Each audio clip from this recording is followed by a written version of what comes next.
अस्सलाम वालेकुम बच्चे। उम्मीद है कि आप लोग खैरियत से होंगे। आज हम लोगों ने जो टॉपिक डिस्कस करना है it is about endocytosis and exocytosis. ठीक है बेटे, ये आज का हमारा टॉपिक है एंडोसाइटोसिस और एक्सोसाइटोसिस के बारे में।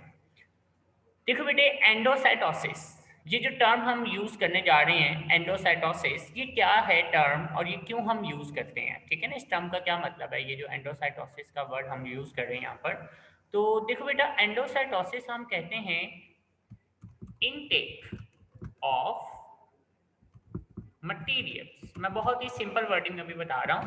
Intake of materials by infolding of cell membrane. भाई जब सेल मेम्ब्रेन मटेरियल्स को इनफोल्ड करती है, ठीक है ना, इसे हम बोलते हैं एंडोसाइटोसिस। याद रखिएगा कि जब भी कोई बाहर से मटेरियल सेल के अंदर एंटर होता है तो बेटा सेल मेम्ब्रेन उसको पैक करती है। उसको पैक करना ये कहलाएगा एंडोसाइटोसिस, ठीक है ना। यानी कि कोई भी मटेरियल है, जब सेल उसको बाहर से अंदर लेके आएगा तो हम इसे एंडोसाइटोसिस का नाम देते हैं कि ये बेटे एंडोसाइटोसिस है। अब जैसे फॉर एग्जांपल ये मेरे पास अगर एक सेल है, ठीक है, मैं यहाँ पे इसे ड्रॉ कर रहा हूँ कि मेरे पास अब एक सेल है। अब जाहिर बात है कि अभी सेल के अंदर कोई भी मटेरियल बाहर से आना चाह रहा है, ठीक है ना। ये एक मटेरियल है, लेट्स सपोज, जो सेल के अंदर आना चाह रहा है। एक बल्की मटेरियल आप इसे कंसीडर कर सकते हो, ठीक है ना। बल्की मटेरियल का मतलब है एक बड़ा मटेरियल जो अब सेल के अंदर आना चाह रहा है। तो बेटा होता यह है कि जैसे जैसे ये सेल के अंदर एंटर होने के लिए करीब आता है तो वहां से जो सेल मेम्ब्रेन है वो अंदर की तरफ इन्वेजिनेशन स्टार्ट कर देगी, यानी कि अंदर की तरफ यूं बेंड होना शुरू हो जाएगी, ठीक है बेटे। तो आहिस्ता आहिस्ता ना इसने सेल के अंदर जो है ना एंटर होना है, तो मेम्ब्रेन उसके लिए एक रास्ता बनाने जा रही है। ओके बेटे, अब जैसे कि ये अब मटेरियल मजीद सेल के करीब आ जाता है, ये देखो ये और ज़्यादा करीब आ गया मटेरियल सेल के। तो बेटा जब ये मजीद सेल के करीब आएगा तो डेफिनेटली जो सेल मेम्ब्रेन है वो मजीद अंदर की तरफ क्या होगी, बेंड हो जाएगी लाइक दिस, ठीक है ना। यानी कि जो सेल मेम्ब्रेन है वो मजीद अंदर की तरफ इन्वेजिनेट करेगी, वो अंदर की तरफ बेंड होगी। क्लियर।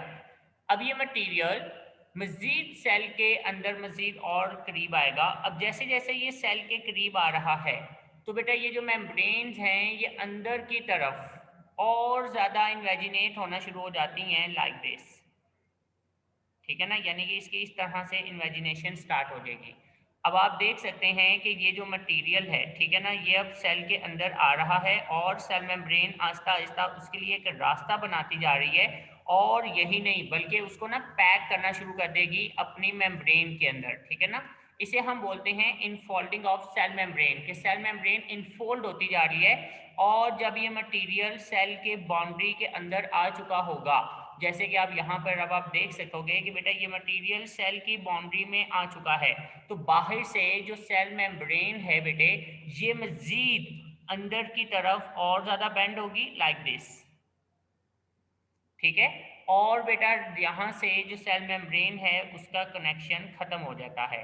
अब बाहर वाली जो मेम्ब्रेन है वो फिर से मिल गई आपस में, और अंदर वाली जो मेम्ब्रेन्स हैं, देखो ये मेम्ब्रेन्स आपस में मिल गई और ये मटेरियल क्या हो गया, पैक हो गया।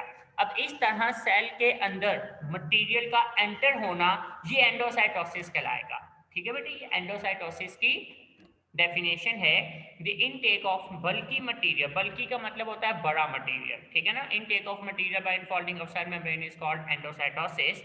जैसे कि आपकी बुक के ऊपर ये डेफिनेशन है, मैं बुक शेयर कर रहा हूँ आपकी। तो वो क्या कहते हैं, it is a process of cellular injection. Injection कहते हैं किसी चीज को निगल लेना, ठीक है ना। अब जैसे कि अगर मैं ह्यूमंस की बात करूं तो हमारी बॉडी में इंजेक्शन का प्रोसेस क्या होगा, तो याद रखिएगा जब भी हम लोग कोई फूड खाते हैं, ठीक है, उसको जब आप अपने माउथ में लेके जाएंगे तो ये इंजेक्शन कहलाएगा। तो इसी तरह सेलुलर इंजेक्शन यानी कि एक सेल का किसी मटेरियल को इंगल्फ करना, निगलना, ये सेलुलर इंजेक्शन होगा। तो this is a process of cellular injection of bulky materials, ठीक है ना। एक बल्की मटेरियल को इंजेक्शन हो रही है, उसको निकलेगा वो by the infolding of cell membrane, ठीक है जी। सेल मेम्ब्रेन की इनफोल्डिंग्स के साथ it is called endocytosis. Clear हो गया? ये इसकी डेफिनेशन है बेटे।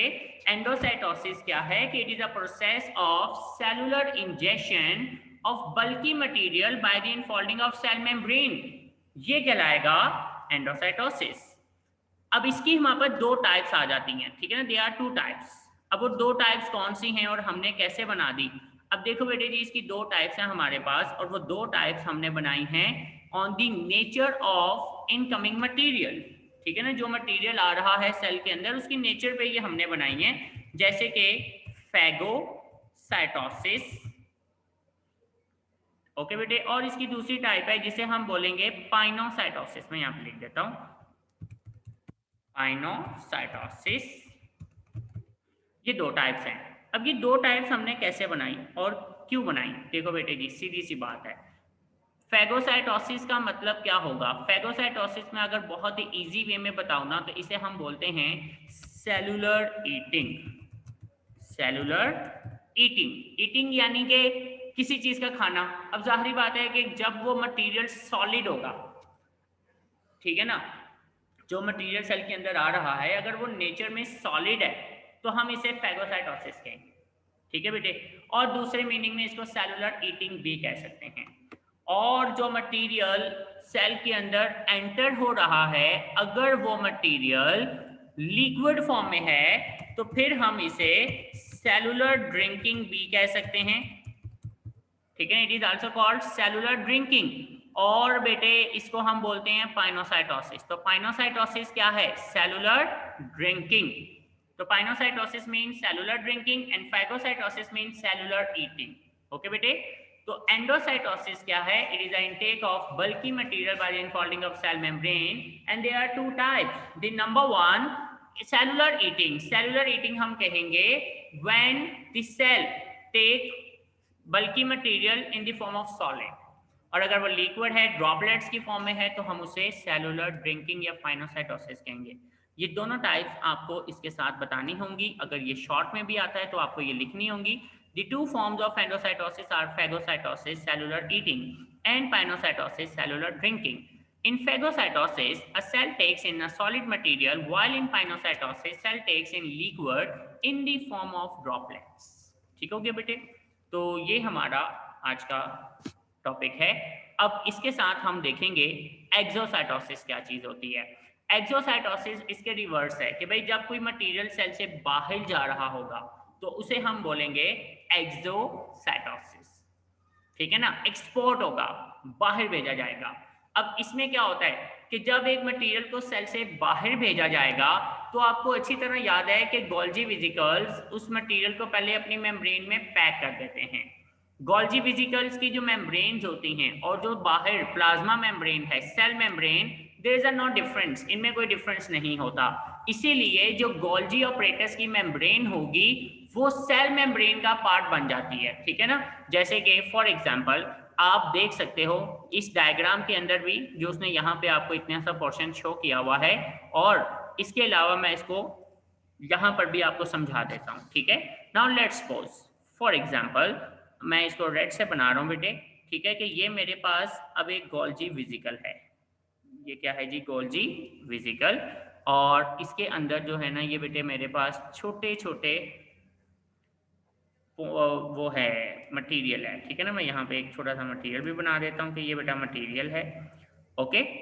अब होगा क्या कि बेटा ये मटेरियल जब सेल मेम्ब्रेन के करीब जाएगा तो जाहिर बात है कि सेल मेम्ब्रेन के करीब जाने पर ये दोनों मेम्ब्रेन्स आपस में मिल जाएंगी, और ये इसके अंदर वो मटेरियल पड़ा हुआ है जिसको सेल से बाहर भेजना है एंडोसाइटोसिस के लिए। जब दोनों की मेम्ब्रेन्स मिल जाएंगी तो डेफिनेटली मेम्ब्रेन्स मिलने पर ये दोनों मेम्ब्रेन्स आपस में मिलकर खत्म हो जाती हैं, ठीक है ना। और ये मटेरियल फिर सेल बाहर की तरफ पुश करना शुरू कर देगा, ठीक है ना। ये मेम्ब्रेन आस्ता आस्ता स्ट्रेट होती जाएगी और मटेरियल जो है उसको सेल से बाहर भेज दिया जाएगा। तो जो मटेरियल है it is pushed outside of the cell, ये सेल से बाहर फेंक दिया जाता है, ठीक है ना। और जो सेल की मेम्ब्रेन्स होंगी, जो वेसिकल्स की मेम्ब्रेन्स होंगी, वो बेटे आहिस्ता आहिस्ता सेल के अंदर डिसॉल्व होती जाएंगी and it become the part of the cell membrane, और